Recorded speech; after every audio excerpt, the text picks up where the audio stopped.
Hindi po natuloy ngayong araw ang nakatakdang rocket launch ng South Korea. Pero sa kabila nito, nananatiling naka-alerto ang National Disaster Risk Reduction and Management Council. Kasabay nilang tinututukan ang epekto ng bagyong Ophel sa ilang bahagi ng bansa. May ulat on the spot si Ian Cruz.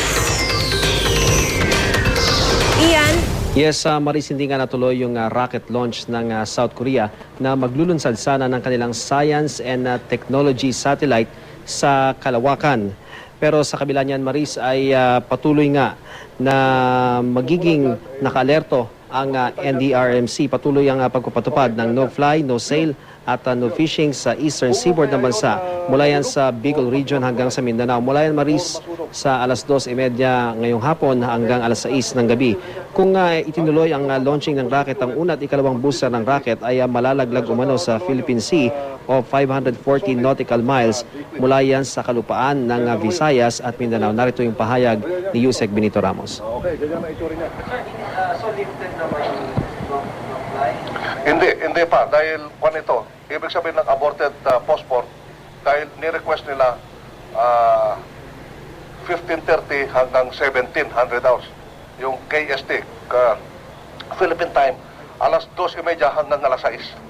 So, hintayin natin ng alas 6. Sige na, mangista na kayo. Samantala nga, Maris, sa pinakahuling tala naman ng NDRMC ay nasa 6 na ang naitalang nasawi kaugnay sa pananalasa ng tropical storm Ophel.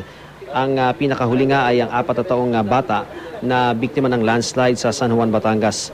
Ilan din sa mga biktimang namatay ay nalunod o kaya naman nabagsakan ng puno. Siyam naman ang patuloy na hinahanap mula sa iba't ibang parte ng Visayas at Mindanao. 10 naman ang naitalang sugatan kung saan siyam dyan ang mula nga sa nadiskaril na tren ng PNR sa Sariaya, Quezon. Hanggang kagabi, Maris, ay nasa mahigit 11,000 pa rin ang stranded sa mga pantalan sa Southern Tagalog Region, Bicol at Visayas.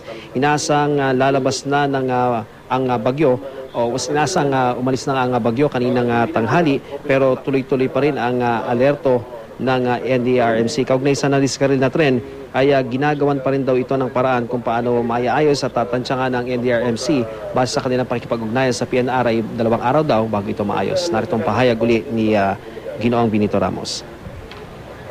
Hindi pa natanggal yung train doon.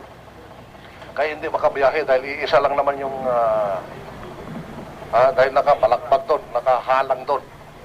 It will take some time dahil 4 yung dugtong-dugtong na gano'n. Yun. Yan muna ang latest mula rito sa NDRMC. Balik sa iyo, Maris. Maraming salamat, Ian Cruz.